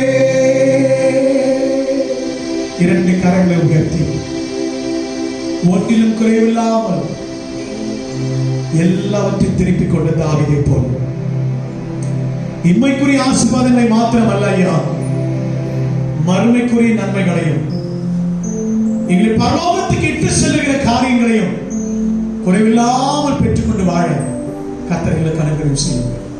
இந்த வார்த்தையை கேட்டுக்கொண்டிருக்கிற ஒவ்வொரு தேவ பிள்ளைகள் மேலும் அபிஷேகம் மாறாத கிருபை இறங்கட்டும். தனிப்பட்ட விதத்திலே குடும்பமாய் ஒவ்வொருவரின் தொட்டு நீர் ஆசீர்வதி. இந்த மாத வாக்குத்த வார்த்தை பிள்ளைகளுக்கு உரித்தாகட்டும் என்று சொல்லி ஜெபிக்கிறேன். எல்லாவற்றையும் திருப்பிக் கொள்ள ஒன்றும் குறையப்படாமல் ஆவிக்குரிய வாழ்க்கையில் நிறைவாய் பெற்ற அனுபவிக்க கற்றுக்க வைத்தார். இந்த வாரத்தில் பிறந்த நாள், திருமண நாள் காண்பவரை ஆசீர்வதி. ஆண்டவரே தகப்பனே, யாரெல்லாம் பலவீனத்தோடு சுகவீனத்தோடு பொருளாதார தேவையோடு ஆண்டவரே தகப்பனே நெருக்கத்தின் மத்தியிலே வாழ்ந்து கொண்டிருக்கிறார்களோ ஒவ்வொருவருக்கு வேண்டிய விடுதலையும் சுகத்தை பலத்தை கத்த கட்டிடபடி காட்சி வைக்கிறேன். தொடர்ந்து பொறுப்பெடுத்துக் கொள்ளும். ஆசீர்வதி ஆசீர்வதி. கரங்களை உயர்த்தி எல்லாரும் வலது கரத்தை உயர்த்தி ஆண்டவரே சீக்கிரத்திலேயே சபைகள் திறக்கப்பட கர்த்தர் உதவி செய்கிறார். சபைகள் திறக்கப்பட நாங்கள் ஜெபிக்கிறோம். ஆளுகிற தலைவர்கள், அரசாங்க உயர் அதிகாரிகளுடைய இருதயத்தில் கர்த்தர் பேசும். அகஸ்தியர் ராஜாவுக்கு தூக்கத்தை வரவிட்டாத கர்த்தர் மொர்தெகாய்க்கு நன்மை செய்கிற வரைக்கும், தேவ பிள்ளைகளுக்கு நன்மை செய்கிற வரைக்கும் தூக்கத்தை வரவிட்டாத கர்த்தர் அரசியல் தலைவர்களுக்கு, ஆளுகிற தலைவருடைய இருதயத்தில் கர்த்தர் பேசுகிறார். சபை மாத்திரமே, ஜெபம் மாத்திரமே தேசத்துடைய மாற்றத்திற்கு காரணம் என்று சொல்லி உணர்ந்து சபைகள் திறக்கப்படுவதற்கு காரியங்களை, சட்டங்களை ஏற்ற கர்த்தர் வைத்தார். எத்தனை சட்டங்களை சபைக்கு விரோதமாய், ஊழியத்துக்கு விரோதமாய் போட்டாலும் நீ மாற்றி அமைக்க போதுமானது என்பதை நாங்கள் அறிந்திருக்கிறோம். பொற்காலத்துக்குள்ளே சமர்ப்பித்து ஜெபிக்கிறோம். இந்த கொரோனா கிருமி எல்லாம் அழிக்கப்பட்டு தேசத்தை விட்டு அகன்று போகட்டும்.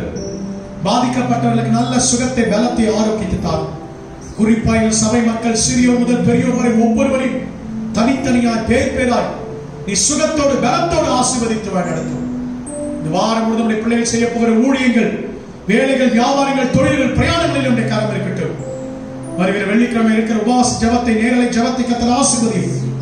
சபையர் எல்லாரும் ஆண்டவரை ஊக்கத்தோடு உபவாசத்தோடு இந்த ஜபத்திலே கலந்து கொண்டு ஜெபிக்க வேண்டிய கிருபைகளை தாரும். தடைகள் எல்லாவற்றையும் மாற்றிப்படும். சீக்கிரத்தில் நாங்கள் ஆலயத்தில் ஒன்று சேர்ந்து ஜெபிக்கிற, ஆராதிக்கிற நாளை வெகு விரைவில் எதிர்பார்க்கிறோம். ஆண்டவரே இந்த ஊழியத்தை தசமமாக காணிக்கைகளை கொடுத்து தாங்கிக் கொண்டு வருகிற ஒவ்வொரு பிள்ளைகளை, குடும்பங்களை கர்த்தர் ஆசீர்வதியும். தர முடியாதவர்கள், கொடுக்க முடியாதவருடைய கரங்களை பலப்படுத்தும், நெருக்கத்திலிருந்து விடுதலையாக்கும். அவர்களும் இந்த ஊழியத்துக்கு தாராளமாய் சபைக்கு தசமமாக காணிக்கைகளை உண்மையாய் விதைக்க கர்த்தர் கிருபை தாரும். பலப்படுத்தும், பாதுகாத்துக் கொள்ளும். துதி கன மகிமை யாவையும் ஒருவருக்கே செலுத்தி ஜெபிக்கிறேன். மீட்பெரும் இரட்சகருமாகிய இயேசு கிறிஸ்துவின் மூலமாய் வேண்டுகிறேன் ஜீவனுள்ள நல்ல பிதாவே, ஆமென். சேர்ந்து சொல்லுவோம். என் ஆத்துமாவே கர்த்தரை ஸ்தோத்திரி, என் முழு உள்ளமே அவருடைய பரிசுத்த நாமத்தை ஸ்தோத்திரி. என் ஆத்துமாவே கர்த்தரை ஸ்தோத்திரி, அவர் செய்த சகல உபகாரங்களை மறவாதே. ஆமென். நம்முடைய கர்த்தராகிய இயேசு கிறிஸ்துவின் கிருபையும், பிதாவாகிய தேவனுடைய அன்பும், பரிசுத்த ஆவியானவருடைய வழிநடத்தலும், சுகமும் பலனும் இப்பொழுதும் எப்பொழுதும் சதா காலம் நம் அனைவரோடும் மத்திய ஆகாயத்திலே மணவாளனாகிய இயேசு கிறிஸ்து வந்து மணவாட்டியாகி திருச்சபையாகி உங்களை என்னை எடுத்துக் கொள்ளப்படுகிற நாள் வரைக்கும் நாம் அனைவரோடும் இருப்பதாக. ஆமென். ஆமென். God bless you. கர்த்தர் உங்களை ஆசீர்வதிப்பார். ஆமென்.